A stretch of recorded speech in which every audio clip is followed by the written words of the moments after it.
오늘 본문에는 안디옥 교회가 보낸 첫 선교팀 이야기가 나옵니다. 한 교회가 한두 사람 선교사를 파송한 것이 뭐 그리 대단한 일일까 싶지만, 이 사건은 오순절 성령 강림 사건만큼이나 중요한 의미가 있고 중요한 사건입니다. 왜냐하면 이 사건이 교회가 세계 선교의 문을 여는 최초의 공식적인 사건이기 때문입니다.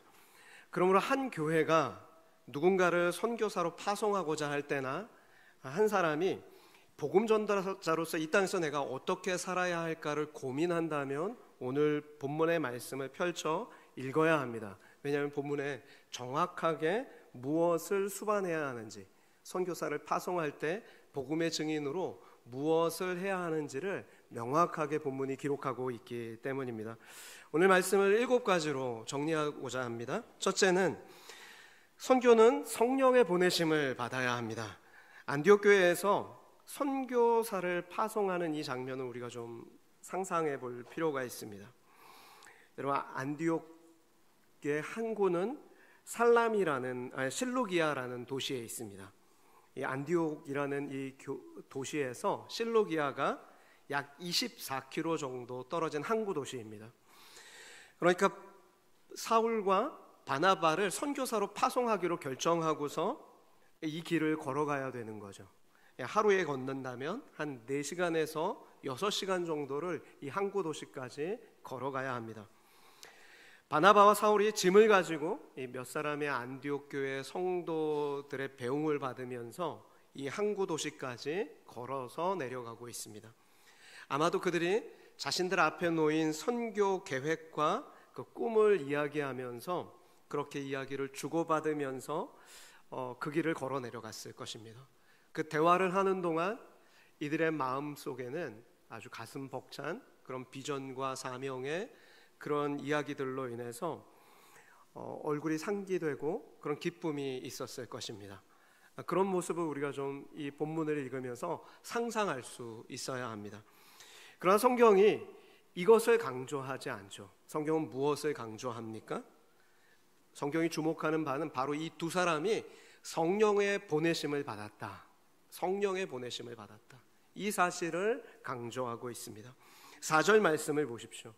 두 사람이 성령의 보내심을 받아 라고 말씀하죠.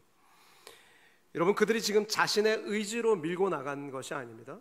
내가 어느 날 꿈을 꿨는데 성령이 나를 가라고 하셨어 하면서 자기 개인의 주장을 한 게 아니에요. 교회가 공식적으로 맞아, 너희를 성령께서 따로 세우라고 말씀하셨지. 그렇게 공식적으로 인정받고 안수기도를 하고 그 다음에 파송을 받은 것입니다. 교회가 그냥 주도적으로 파송한 것도 아니에요. 주체가 누구죠?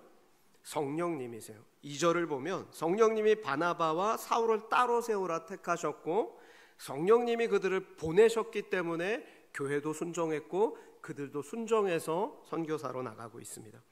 여러분, 성경의 최초 선교사 파송이 이와 같았습니다. 그러므로 기독교 역사가 계속되는 한 선교사는 늘 이런 마음이 있어야 돼요. 성령께서 나를 부르셨습니다. 성령님께서 나를 이곳에 보내셨습니다. 그래서 제가 지금 여기에 있습니다. 이 분명한 소명의식이 있어야 합니다. 선교사뿐만 아니라 목회자도 마찬가지입니다. 그리고 더 넓게는 우리 모든 성도가 그와 같이 살아야 합니다. 여러분이 지금 오늘 이 성산교회에 계시고, 여러분이 지금 현재 그 가정에 계시고, 여러분이 지금 현재 그 직장에서 생활하는 이유는 누가 여러분을 보내신 것입니까? 성령님께서 여러분을 보내신 거예요. 일상의 선교사로 그렇게 살도록 보내신 것입니다. 그러므로 우리는 성령님보다 앞서지 말아야 합니다. 늘 성령님의 인도하심을 받고 어떤 인생의 갈등이 생기거나 그 선교 현장에서, 여러분의 삶의 현장에서 어떤 고민이 생길 때 늘 말씀 앞으로 돌아와서 성령님께서 어떻게 말씀하시는가를 말씀을 통해 확답을 얻으셔야 하는 것입니다. 만약에 우리가 이런 과정이 없이 말씀의 점검을 받지 않고 그렇게 나 자신의 의지를 가지고 밀고 나간다면, 그리고 내가 꼭 가야 한다고 생각해서 간다면, 선교를 직업으로 삼았기 때문에 간다면 그러면 어떤 일이 발생하냐면 자주 큰 낙담에 빠질 수밖에 없는 거예요. 왜냐하면 내 의지가 꺾이는 일을 선교 환경에서 많이 경험할 수밖에 없기 때문입니다. 그러나 그때에도 나를 보내신 분이 성령님이시지, 그걸 기억하면서 성령님 왜 이렇게 힘든 상황에 저를 보내셨습니까? 라고 기도할 수 있는 그 사람은 성령께서 다시 일으켜 세우시는 은혜를 경험하게 됩니다. 시편 37편 24절에서 말씀하시죠. 그는 넘어지나 아주 엎드러지지 아니함은 여호와께서 그의 손으로 붙드심이로다. 성령님께서 나를 보내셨다는 것을 알고 선교 환경에서 일상의 삶에서 어렵고 힘들 때 내가 씨름하지 말고 성령님께 기도한다면 성령님께서 다시 일으켜 세우시는 은혜를 경험할 거예요. 성도는 그런 사람입니다. 저희는 그런 존재라고요. 내 힘으로 사는 존재가 아니라 나를 보내신 하나님을 의지하며 사는 사람이 저와 여러분이시고 일상의 선교사로 파송받은 저와 여러분이세요. 성령님께서 저와 여러분을 그 가정에 보내셨고 그 교회에 보내셨고 그 직장에 보내셨습니다. 일상의 선교사로 사시기를 축복합니다. 여러분, 그리고 선교를 시작할 때는 익숙한 곳에서 시작해야 합니다. 이 사울과 바나바가 성령의 인도하심을 받고 있었습니다. 따라서 그들이 담대히 나갑니다. 그러나 예수님께서 이렇게 말씀하셨죠. 진리의 성령이 너희에게 오시면 너희를 모든 진리 가운데로 인도하겠다라고 약속하셨습니다. 그리고 그 성령님께서 지금 바나바와 사울을 인도하고 계신 거예요. 어디로 인도하십니까? 바나바의 고향 구브로 섬으로 인도하십니다. 여기서 우리는 중요한 한 가지 사실을 배우죠. 선교의 1차 행동이 가깝고 익숙한 장소에서, 바나바의 고향에서 시작되었다는 걸 우리는 기억해야 합니다. 익숙한 사람들에게 복음을 전하기 시작했어요. 아주 낯선 곳으로 가지 않고 바나바의 고향 구브로 섬으로 성령님께서 보내셨다는 것을 기억해야 합니다. 여러분, 오늘 우리에게도 동일한 부르심이 있는 거예요. 선교가 먼 나라에 가서 그렇게 떠나는 것만 선교가 아니라 우리의 가정, 직장, 이웃이 곧 우리의 선교지인 것입니다. 우리 옆 사람에게 이렇게 인사하면 좋겠습니다. 가정이 선교지입니다. 직장이 선교지입니다. 최초의 선교지는 낯선 곳이 아니었어요. 바나바의 고향, 익숙한 곳이 선교지였습니다. 그리고 예수님이 하셨던 것처럼 여러 회당을 다니면서 그곳에서 복음을 전합니다. 또한 선교를 할 때는 혼자 하지 않고 팀을 이루어 해야 합니다. 선교는 팀 사역이에요. 혼자 하는 게 아니에요. 이 바나바와 사울이 혼자 사역하지 않습니다. 함께 팀을 이루어서 사역했습니다. 특별히 5절 말씀을 보면 요한을 수행원으로 두었더라 말씀합니다. 그는 선교 여행에서 심부름을 하고 일종의 조수 역할을 감당하면서 수행원의 역할을 한 것입니다. 여러분, 생판 모르는 사람을 수행원으로 두면 서로 만나서 익숙해지기까지 알아가는데 굉장히 많은 시간이 걸렸을 거예요. 그러나 요한은 바나바의 생제, 어떤 성경에서는 조카, 어떤 성경에서는 사촌, 그렇게 번역하는데 바나바의 조카였어요. 잘 아는 사람입니다. 그러므로 1차 선교 여행이 장소도 익숙한 곳이고 대상도 익숙한 사람들로부터 복음을 전했고, 뿐만 아니라 함께하는 동역자와 수행원도 잘 아는 사람들이었습니다. 이렇게 함으로 그들 사이에 인간관계에서 오는 불필요한 갈등이 없어지는 거예요. 여러분, 만약에 새 사람이 들어와서 그 사람을 사귀려면 적어도 1, 2년의 시간을 함께 일하면서, 그러면서 몇 년의 이런 의견 차이를 좀 조율하는 시간이 필요할 거예요. 왜냐하면 각자 어떤 사건을 봐도 해석하는 눈이 다르거든요. 바라보는 환경이 달라요. 어떤 수필가가 이런 얘기 썼어요. 서 있는 위치가 다르면 보이는 환경이, 풍경이 다르다. 그러니까 똑같은 곳을 바라봐도 서 있는 위치가 달라짐에 따라서 풍경이 다른 거예요. 그러다 보면 그 의견을 조율하기가 어렵잖아요. 근데 생판 모르는 사람끼리 와서 그 일을 한다면 갈등이 생길 수밖에 없죠. 부부도 마찬가지입니다. 다른 부부는 제가 모르니까요. 저희 부부를 볼 때도 가장 이렇게 치열하게 이렇게 기타줄 맞추듯이 조율하는 다툼을 했을 때가 신혼 때였던 것 같아요. 그땐 서로 잘 몰랐으니까 뭐 치약 하나를 짜도 중간에서 짜냐 끝에서부터 짜냐, 뭐 신발을 와가지고 벗을 때도 정돈해 놓냐 왜 안 해놓고 그냥 휙 벗어 놓냐, 그런 거 가지고 이제 의견 조율을 하는 거죠.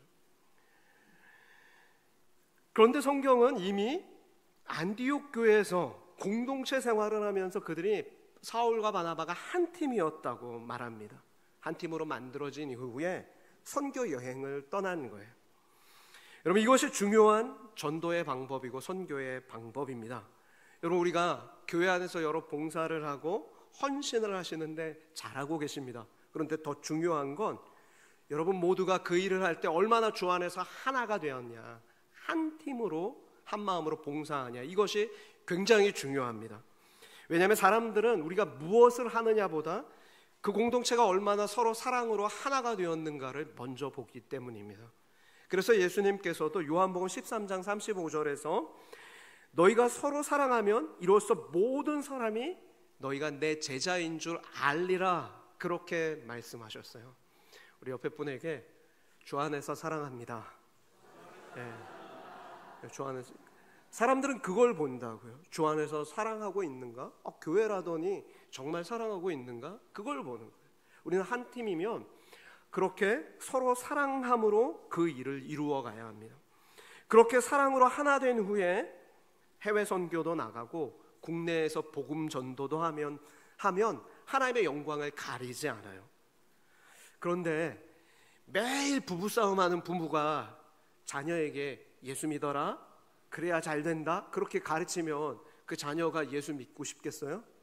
안 믿고 싶어요. 부부가 먼저 사랑으로 하나 돼서 서로를 섬기는 모습을 보여주면서, 야, 엄마랑 아빠도 갈등이 많은데 예수 믿기 때문에 이렇게 갈등을 극복하면서 행복하게 사는 거야. 너도 정말 잘 살려면 예수 잘 믿어야 돼. 그러면서 가르칠 때 자녀가 예수 믿고 싶은 마음이 들겠죠. 여러분, 그러므로 우리가 무슨 일을 하느냐보다 먼저 사랑으로 하나된 가정 이루고 하나된 교회를 이루면서 한 팀이 돼서 선교를 감당하고 복음사역을 감당할 수 있는 저와 여러분 되시기를 축복합니다. 두 번째로는 꾸준하게 감당하면, 무슨 사역이든지 꾸준하게 감당하면 사역의 열매는 반드시 맺히게 됨을 믿어야 합니다. 여러분, 꾸준하게 감당하십시오. 사역의 열매는 맺힙니다. 여러분, 언제까지 사역하셔야 돼요? 열매가 맺힐 때까지. 열매 맺혀요, 반드시. 그러니까 꾸준히 하시면 돼요. 기쁨으로 사역을 꾸준히 감당하면 하나님께서 준비된 사람을 만나게 해주세요. 6절에서 7절 말씀을 보시면 바나바와 사울이 구브로의 수도 바보에 도착했습니다. 이 살라미라는 그 도시에서 시작해서 구브로 전도가 여러 회당을 다니면서 지금 이제는 바보라는 도시에 도착하는데, 그때 어떤 결실이 있었는지, 이 두 도시 사이에 어떤 결실이 있었는지 성경이 침묵하고 있습니다. 이는 긴 그 선교 여행 동안 아직 두드러진 성과나 열매가 사울이나 바나바에게 없었다는 것을 반증하는 거예요. 그 긴 시간 동안 여러분이 여기서 뜻하지 않은 위로를 받죠. 왜냐하면 우리가 참 대단하게 생각하는 바나바와 사울이 선교 초창기에는 그들도 열매가 없었다는 거예요. 여러분이 아마 애쓰고 수고하시면서 올 한 해 하나님의 부르심을 받아서 어떤 사역을 지금 잘 감당해 오셨을 거예요. 그런데 기대한 것만큼 사역의 열매가 잘 보이지 않고 정말로 수고했는데 뜻한 것처럼 어떤 변화도 없는 것 같고, 그래서 낙심의 마음이 들 때가 있어요. 아, 나만 이런가? 하면서 그런 마음이 들 때가 있어요. 그런데 오늘 성경이 뭐라고 얘기해요? 사울과 바나바도 긴 여행 시간 동안 아직 열매가 없었대요. 심지어 사도행전을 계속 읽다 보면 복음을 전하는 그들에게 엄청난 박해와 심지어 극심한 반대가 찾아왔다는 것을 발견하게 됩니다. 그런데 그들의 특징이 무엇입니까?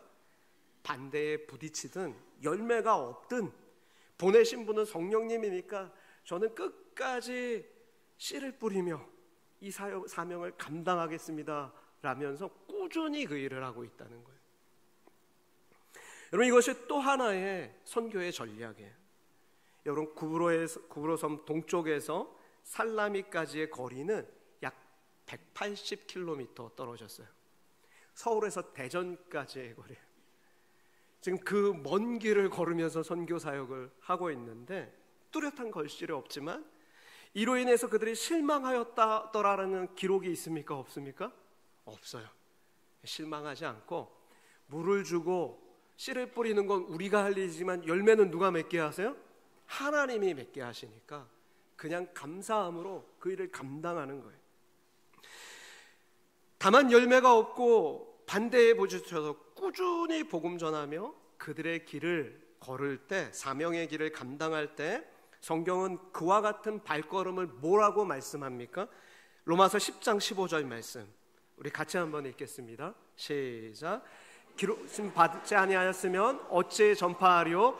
기록된 바 아름답도다. 좋은 소식을 전하는 자들의 발이여함과 같으니라. 아멘. 여러분, 듣든지 아니 듣든지 결실이 있든지 없든지 꾸준히 내가 이곳에 주님이 성령님께서 나를 보내셨지, 저 사람이 나를 통해 예수를 믿어야 될 텐데 라고 생각하면서 꾸준히 그렇게 주님의 마음으로 복음을 전하는 그 발이 어떻게 된다고요? 아름답다. 성령님 보시기에 아름답다. 하나님 보시기에 그런 여러분의 인생이 아름다운 거예요. 여러분의 가족 중에 아직 예수 그리스도를 모르는 사람에게 여러분이 복음을 전할 때 정말 포기하지 않고 눈물로 주님 앞에 기도하는 그 밤에 주님이 야, 너 참 아름답구나, 너 인생 참 멋지게 사는구나, 하나님 그렇게 말씀해 주신다는 거예요. 그럴 수 있는 저와 여러분 되시기를 바랍니다. 포기하지 않고 복음 전하시길 바라요. 여러분, 이것이 그렇게 포기하지 않고 복음 전할 때 하나님께서 드디어 첫 열매를 사울과 바나바에게 주십니다. 누구도 예상치 못한 만남의 축복을 주시는데 그 구브로섬의 총독 서기오 바울을 만나게 하신 거예요. 여러분, 총독이 예수 믿고자 나온 거 쉽지 않은 일입니다. 여러분, 누가 예수님을 십자가에 못 박으라고 결정했어요? 로마의 총독 빌라도, 로마의 총독이 예수님을 십자가에 못 박으라고 내어줬어요. 당시 그런 상황이었어요. 그런데 그런 상황 속에서 누가 복음을 듣고자 한다고요? 구브로의 총독, 로마의 총독 서기오 바울이 복음을 듣고 싶어서 그들을 만나기를 원합니다. 여러분, 이것이 얼마나 놀라운 일입니까? 그런데 그 도시가 영적으로 아주 흑암의 권세에 꽉 막힌, 꽉 사로잡힌 그런 도시였다는 걸 우리는 주목해야 합니다. 지금 서기오 총독과 함께 있는 인물이 누구냐면 바예수라는 자인데 유대인이었으면서도 거짓 선지자였어요. 그리고 마술사였습니다. 쉽게 말해서 오늘날 우리로 말하면 무당짓거리를 하는 그런 무속 신앙을 가진 그런 사람입니다. 거짓 예언을 점치고 사단의 하수인 역할을 하는 그였습니다. 도시 전체가 지금 가장 고위직인 서기오 바울 옆에서 이 사악한 자가 거짓으로 예언하고 그렇게 점치면서 옆에서 주관했으니 얼마나 도시 전체가 흑암에 눌려 있었겠어요. 특별히 구브로라는 도시 안에는 아프로디테 신전이 있었는데, 여러분이 잘 아는 비너스 여신을 섬기는 그 신전이 있었는데 4세기 교부 중에 한 사람은 그 종교를 세교계 종교다라고 말할 만큼 성적으로 아주 문란한 종교였습니다. 그렇게 거짓 선지자와 타락한 우상의 숭배가 가득한 그 흑암의 권세에 매여 있는 도시가 이 구브로 섬이었어요. 그런데 그런 구브로 섬에서 총독 서기오 바울이 영적인 갈급함을 느껴요. 준비된 자예요. 하나님의 말씀을 듣고자 했어요.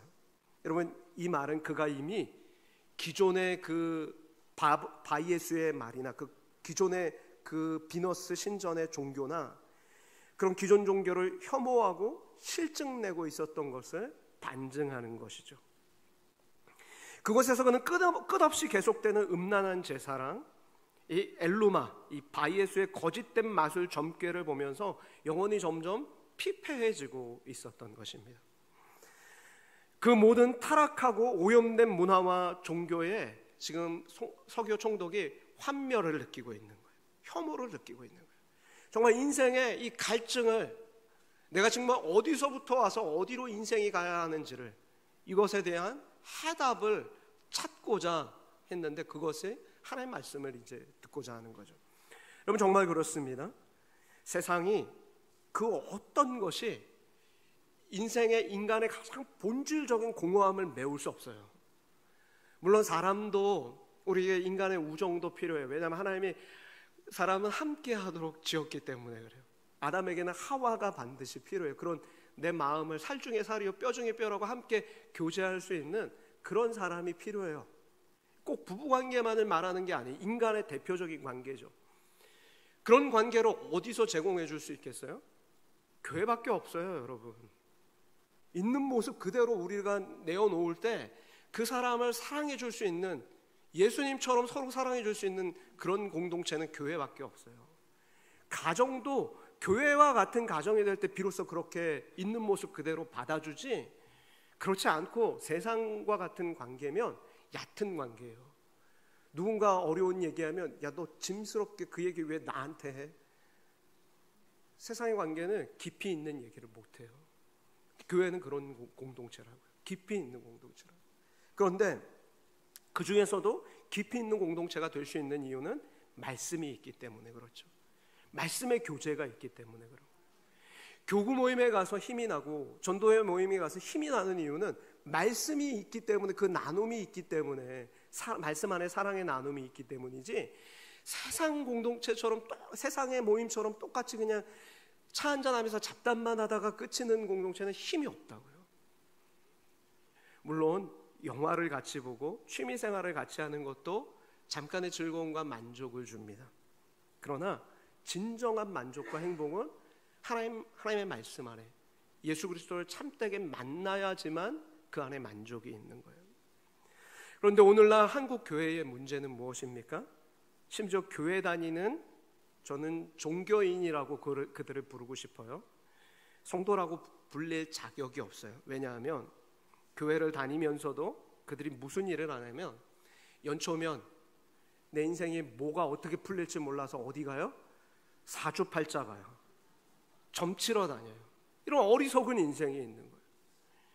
그런데 요즘 TV의 문제는 뭐냐면, 무릎팍도사 뭐 이런 식으로 이름을 붙여서 하나님이 가증히 여기시는 점치는 일 같은 것들을 너무 친숙하게 표현한다는 거예요.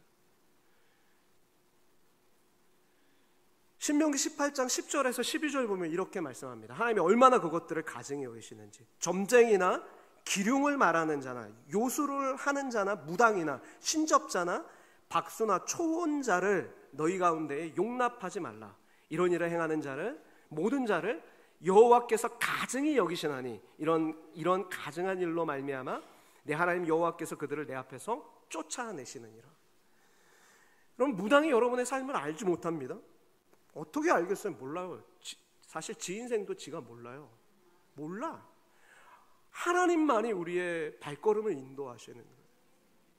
그러므로 인생의 문제를 해결하고자 사주팔자 보고 운세를 보고 재미로라도 타로 카드를 보는 행위는 그건 불신앙이고 크나큰 죄악입니다. 그것은 어떤 불신앙이냐면, 내 인생을 향한 하나님의 선하신 계획이 있음을 의심하는 불신의 표시예요. 하나님의 말씀을 저버리는 죄악된 행실이죠. 여러분, 이게 얼마나 심각하냐면요, 사울이 엔돌의 신접한 여인을 찾아감으로 하나님께 버림받아요. 그러나 반면에 오늘 총독 서기오 바울은 어떻게 해요? 인생의 방황을 해결하기 위해서 오직 하나님의 말씀을 듣고자 지금 그런 마음이, 영적인 갈증이 있는, 이런 인생이 복이 있는 거예요. 진리의 말씀이 선포될 때 12절 말씀 보니까 총독 서기오 바울이 그 된 일을 보고 믿으며 주의 가르치심을 놀랍게 여겼더라고 말씀합니다. 주의 가르침을 놀랍게 여겼더라.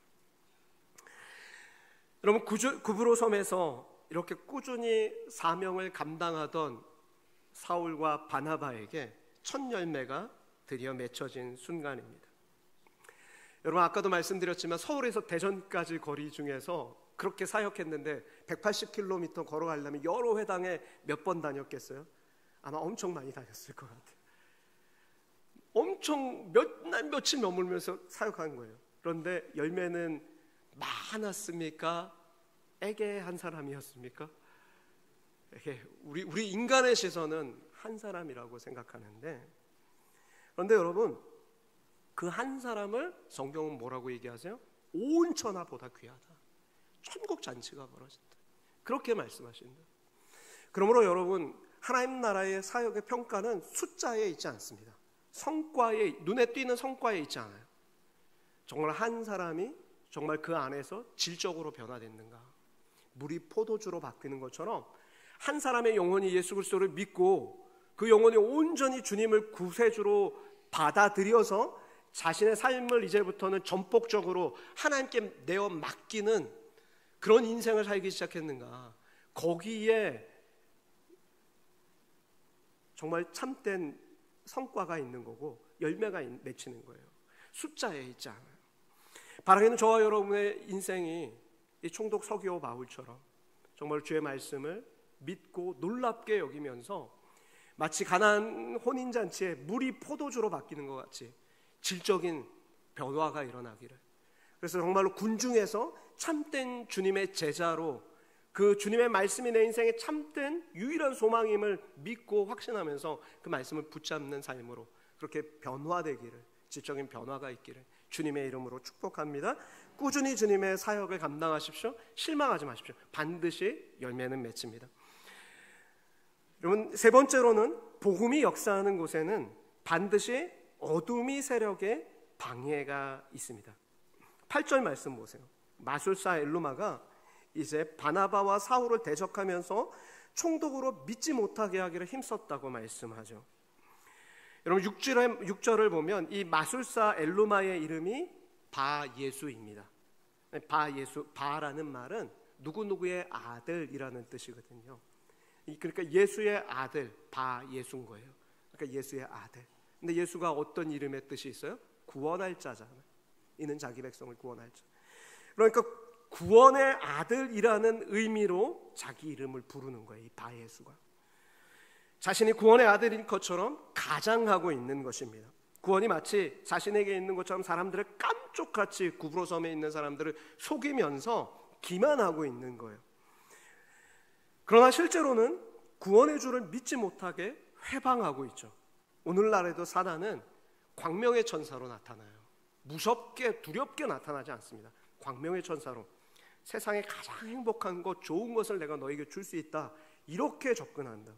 그러므로 우리는 깨어 있어야 합니다. 조심해야 합니다.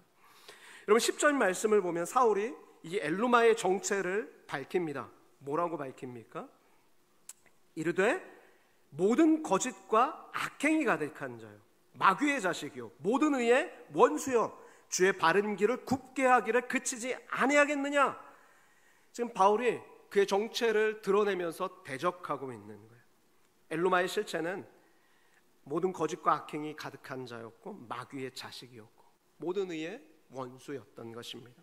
그런데 그런 자가 지금 그 섬에서 가장 높은 서기오 바울 총독에게 딱 달라붙어서 그의 삶과 생각을 좌우하고 있으니 얼마나 이 서기오 바울의 영혼이 피폐했겠습니까?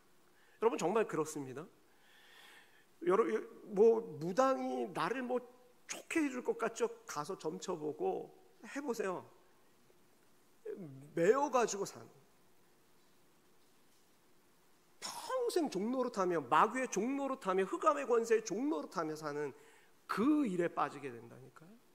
하나님께서 진리의 영이신 성령님께서 우리 가운데 오심으로, 예수 그리스도께서 오심으로 자유함을 주셨는데 왜 우리가 거기에 다시 돌아가는 어리석은 인생이 돼야 됩니까? 그렇게 병들고 시드는 거예요. 여러분, 예수 믿지 않는 가정에 시집가서 우리가 복음을 전할 때 벌떼처럼 일어나 그 가문에서 뭐 하는 짓이냐 난리치게 돼 있어요. 여러분, 복음이 역사하는 곳엔 반드시 어둠의 세력이 역사하게 돼 있어요. 그래서 복음을 전하기 어려운 거예요.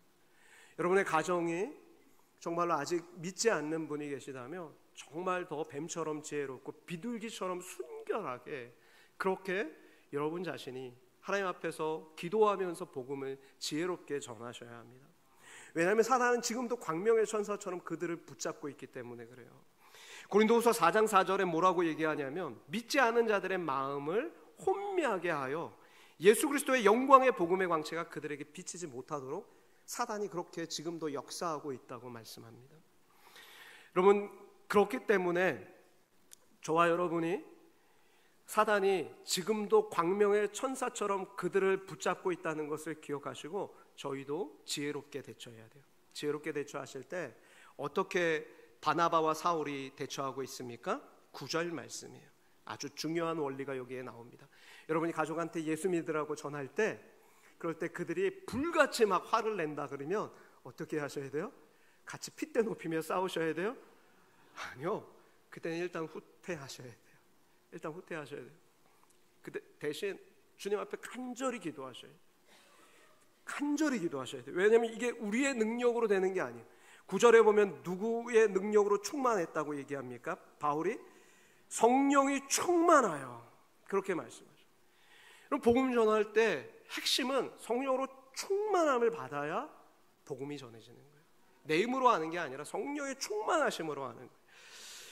바울이 지금 성령님께 온전히 순종해서 성령으로 가득 채워져서 그래서 성령님의 능력에 온전히 순종해서 마귀를 대적하기 시작합니다. 여러분, 이것이 복음 사역의 핵심이에요. 영적인 승리는 항상 하나님이 주시는 거예요. 블레셋 장수 골리앗이 하나님을 대적하고 그 백성을 모독할 때도 어떻게 합니까? 하나님은 힘센 장수를 내보내지 않으셨어요. 그분의 백성 중에서 오히려 작지만 하나님을 깊이 경외하고 하나님이 하실 줄을 믿고 하나님이 행하신 일들을 기억하면서 그 전쟁에 나가고자 했던 어린 소년 다윗을 하나님께서 사용하셔서 그렇게 골리앗을 무너뜨리십니다. 여러분, 애굽의 바로가 이스라엘 백성을 괴롭게 할 때도 하나님은 힘이 있어서 자신이 뭔가를 해보고자 했던 혈기왕성한 모세를 내보내지 않으셨어요. 그죠? 누구를 내보내십니까? 그를 사용하지 않으셨죠. 오히려 나는 말을 할 줄 모릅니다. 나는 나이 많아 늙었습니다. 나는 아무것도 할 줄 모릅니다. 그렇게 이야기하는 겸손한 모세를 사용하셔서 애굽의 철병거를 그렇게 심판하십니다. 그러므로 여러분, 이처럼 복음 사역에 있어서의 핵심은 능력의 하나님이 사단의 역사를 결박하시고 꺾는 거지 내가 하는 게 아니에요. 하나님께서 행하시는 것입니다. 사단의 거짓과 포악함을 이기는 것은 사람의 힘이나 능력으로 되는 것이 아니죠. 스가랴 4장 6절에서 이렇게 말씀합니다. 만군의 여호와께서 말씀하시되 이는 힘으로 되지 아니하며 능력으로 되지 아니하고 오직 나의 영으로 되느니라. 오직 하나님의 영으로 하나님의 나라가 확장되는 거예요. 그 믿음을 가져야 합니다. 그러면 이제 11절 말씀을 보면 하나님의 영이 어떻게 엘루마를 심판하십니까? 얼마 동안 맹인의 심판을 받게 하십니다. 눈 멀게 하신 거예요. 칠흑 같은 어둠이 그에게 임해서 다른 사람의 도움을 받지 않고는 일상생활이 불가능하게 만드십니다. 여러분, 이것이 엘루마의 영적 현실이고, 야, 너 그렇게 구원의 아들이라고 거짓말했지? 너 실체는 이거야. 영적으로 네가 눈먼 상태에 있는 거야 하면서 하나님께서 심판하신 거예요. 이게 타락한 인간의 상태라는 거죠. 그러므로 여러분, 우리는 아직 예수 그리스도를 모르는 인생들을 볼 때 긍휼히 여길 수 있어야 돼요. 아, 영적으로 눈이 어두워서 그래서 지금 저렇게 하는구나. 그래서 하나님 앞에 정말 내가 성령 충만해질 수 있도록 기도하면서 성령께서 그 상황 가운데 역사하셔서 복음이 전해질 수 있도록 끝까지 이 방해를 이겨낼 수 있도록 간구해야 비로소 승리의 역사가 나타나는 거예요. 그럴 수 있기를 축복합니다. 네 번째는 선하신 하나님은 심판 중에도 긍휼을 베푸십니다. 여러분, 선하신 하나님이 심판 중에도 긍휼을 베푸셔서 엘루마에게 평생 동안 장님으로 살게 하지 않으셨어요. 얼마 동안, 11절에 얼마 동안이라고 말씀하죠. 엘루마에게 회개의 기회를 주신 것입니다. 회개의 기회를 주신 거예요. 여러분, 그런데 성경은 그가 돌아섰는지 돌아서지 않았는지에 대해서는 침묵하고 있죠. 이것은 오늘 우리를 향한 하나님의 말씀입니다. 여러분, 때로 우리가 인생 가운데서 채찍 같고 심판 같은 뼈아픈 하나님의 말씀이 우리에게 들려질 때도 있어요. 되게 마음이 아플 때가 있어요. 그럴 때 너희는 어떻게 행하겠느냐 하나님께서 물으시는 거예요. 여러분, 하나님의 자녀는 전혀 실수하지 않는 완벽한 사람이 하나님의 자녀가 아니에요. 누구나 실수하고 누구나 허물이 있을 수 있습니다. 하나님 마음에 합했던 다윗도 죄에 넘어졌고, 예수님의 수제자였던 베드로도 예수님을 3번이나 부인했고, 능력에 어떻게 보면 구약의 선지자의 대표격인 엘리야 역시도 낙심해서 로뎀나무가 필요했고, 모세 역시도 나와 같은 지면에 온유한 선지자 하나를 세울 것이다 했던 모세 역시도 혈기왕성했었을 때가 있습니다. 하나님의 백성은 다 누구나 이렇게 실수해요. 넘어져요. 완벽한 사람이 하나님 자녀가 아니에요. 그러나 그때의 하나님은 나단 선지자를 보내서 죄를 드러내시고 책망하시고 바른 길로 인도하실 때가 있어요. 그럴 때 어떻게 해야 합니까? 그때 중요한 것은 돌아설 줄 알아야 한다는 거예요. 진심으로 회개할 줄 아는 사람이 그런 인생이 복이 있습니다. 말씀을 들었을 때도 내 아집을 꺾지 못하고 그것을 끝까지 주장하면 그 인생은 비참한 거예요. 40년 방황을 할 수밖에 없어요. 여러분, 저와 여러분이 이왕이면 40년 방황 안 하고 정말로 지금 현재 잘 훈련받아서, 그래서 다윗과 같이 나단 선지자가 딱 책망할 때 시편 51편의 그 죄 고백, 우슬초로 나를 정결하게 하소서.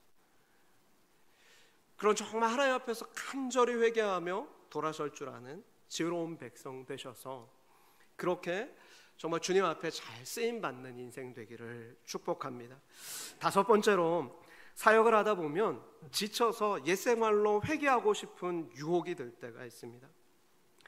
여러분, 마가요한 13절을 보면 마가요한이 버가에서 바울과 바나바를 떠나서 예루살렘으로 돌아가는 장면으로 오늘 본문이 이렇게 끝맺고 있습니다.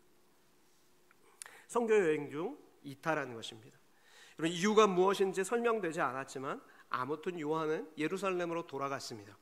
어떤 성경학자는 유대주의로 그가 회개했다라고도 말하고, 또 다른 분은 고된 선교 여행이 힘들어서 예루살렘 집에 그 편안함이 그리워 돌아갔다라고도 말하고, 또 다른 분은 숙부인 바나바보다 사울이 이제 선교의 주도권을 잡기 시작해서 그에 대한 반발로 돌아갔다라고도 말합니다. 왜냐하면 오늘 13절에 드디어 바울과 그의 일행이라고 얘기를 해요. 그 전까지는 바나바와 사울이라고 계속해서 이야기가 나오다가 이제부터는 어떻게 나와요? 바울과 그 일행으로 바울이 선교의 주도권을 잡기 시작하는 거예요.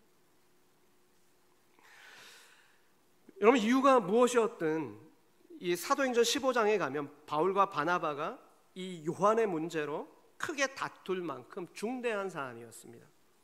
여러분, 때로 우리도 마가 요한처럼 사명의 길을 포기하고 옛생활로 돌아가고 싶은 그런 때가 있습니다.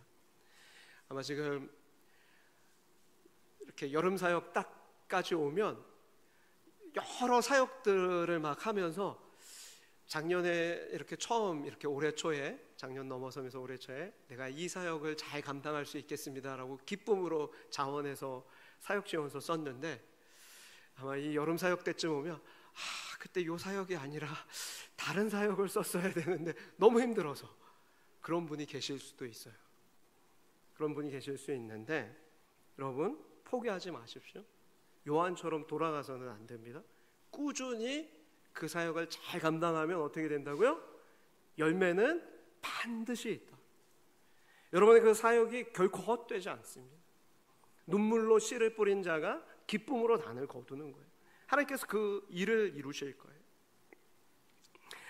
여러분, 우리는 예루살렘으로 요한이 회개했던 것처럼 우리에게도 세상을 향한 회개 본능이 있는 거예요. 쉼에 대한 갈망이 있고, 예수 믿기 전 예전 생활이 더 편안한 것처럼 느껴져서 주일에 이렇게 성수일하는 거 너무 힘든데 예전처럼 영상 예배하고 띄엄띄엄 예배할까 막 그런 유혹이 올 수 있어요. 그럴 때 어떻게 해야 합니까? 그 시험을 이겨내셔야 돼요. 여러분, 마치 광야 시대 이스라엘 백성이 큰 착각에 빠졌죠. 그들이 애굽의 그 고된 노동에서 매일 채찍 맞고 막 그런 힘겨운 노동 생활에서, 그 고역스러운 노예 생활에서 그들이 건진받은 거예요. 그런데 그 고역스러운 노동 생활을 광야 생활하면서 잊어버려요. 그러면서 어떻게 말하냐면 애굽의 음식을 그리워하고 그때가 재밌었다고 얘기하고, 심지어 애굽에서 왜 나왔는지 모르겠다고 한탄하면서 그리로 다시 돌아가고 싶다고 말합니다. 여러분, 아무리 거룩한 하나님의 백성일지라도 이런 때로 타락한 인간의 본성이 불쑥 올라올 때, 세상의 유혹이 확 올라올 때 그때가 좋았는데 하면서, 그러면서 그것에 속아 넘어가면 어떻게 해요? 실패하고 과거로 회개하고 마는 것입니다. 그러므로 우리도 방심하지 말아야 합니다. 우리도 광야의 이스라엘 백성처럼 얼마든지, 마가 요한처럼 얼마든지 과거로 회개하고자 하는 본능이 우리 가운데 시험처럼 끌어오를 수 있어요. 그때 속지 말아야 하는 것이죠. 성경은 우리에게 과거로 회개하는 삶이 어떻다고 얘기하냐면 잠언 26장 11절인데, 마치 개가 그 토한 것을 도로 먹는 것 같이 미련한 자가 그 미련한 것을 거듭 행하는 것과 같다고 말씀합니다. 그러므로 우리 안에 있는 숨어있는 그 세상을 향한 회개 본능, 타락한 죄의 본성을 늘 우리는 조심하고 경계하면서 늘 거룩하며 사모하며 그렇게 사시는 저와 여러분 되시기를 축복합니다. 여섯 번째로, 선하신 하나님은 실패한 당신을 포기하지 않습니다. 그럼 마가 요한, 그럼에도 마가 요한이 사명의 자리에서 이탈하고 실패했어요. 그런데 선하신 하나님은 예수 그리스도 안에서 그를 붙잡으세요. 실패했던 요한을 하나님 포기하지 않고 사명의 자리로 부르셨죠. 그래서 그를 통해서 복음이 빛나도록, 그 복음의 사역이 왕성하도록 역사하셨습니다. 그래서 그의 선교 사역에 다시 동참하려는 것을 반대했던 바울도 인생의 마지막 계절을 보낼 때 뭐라고 말합니까? 디모데후서 4장 11절을 보면 이렇게 말해요. 마가를 데리고 오라, 그가 내게 유익하니라. 선교 사역을 힘들다고 포기했던 그 마가 요한이 내게 유익한 자가 됐다는 거예요. 하나님이 그를 포기하지 않고 그를 끝까지 붙잡고 사용하셨다는 거예요. 사랑하는 여러분, 하나님께서 여러분의 인생을 포기하지 않고 사용하실 거예요. 마가 요한처럼 당신의 인생을 사용하실 것입니다. 여러분, 그렇다고 해서 힘들 때 포기하지 마십시오. 잠깐 로뎀나무의 그늘은 필요하지만 거기서 주님 주시는, 공급하시는 떡과 물을 마시면서 잠깐 쉬고 그렇게 했다가 다시 일어나 주님 보내시는 그 시내산으로 달려가셔야 합니다. 사명의 자리로 달려가셔야 돼요. 그렇게 저와 여러분이 그 일을 이루어 가실 수 있기를 바랍니다. 여기서 중요한 건, 여러분, 복음의 사역은 처음부터 성령의 보내심이었고 끝까지 성령의 힘 주심으로, 끝까지 성령이 포기하지 않고 세워주심으로 그 사역을 감당하게 된다는 것입니다. 나의 열심이 아니라 하나님의 열심으로, 복음 사역은 항상 하나님의 열심으로 이루어 가시는 거예요. 하나님의 열심으로 예수 그리스도를 이 땅에 보내주신 것이고, 하나님의 열심으로 포기했던 마가 요한을 다시 세워주시는 것이고, 하나님의 열심으로 여러분을 그렇게 만들어서 가실 거예요. 그것을 믿고 의지하실 수 있기를 축복합니다. 마지막으로, 이제 우리는 나 자신을 작게 여기고 하나님의 크심을 의지하면서 살아야 합니다. 오늘 본문 이후로 사울의 이름은 이제 바울이라 불리게 됩니다. 여러분, 사울은 유대식 이름으로 큰 자라는 의미가 있습니다. 그러나 바울은 로마식 이름으로 작은 자라는 뜻입니다. 사울은 선교 사역에서 자신의 이름이 큰 자, 사울이라고 불리기를 원치 않았습니다.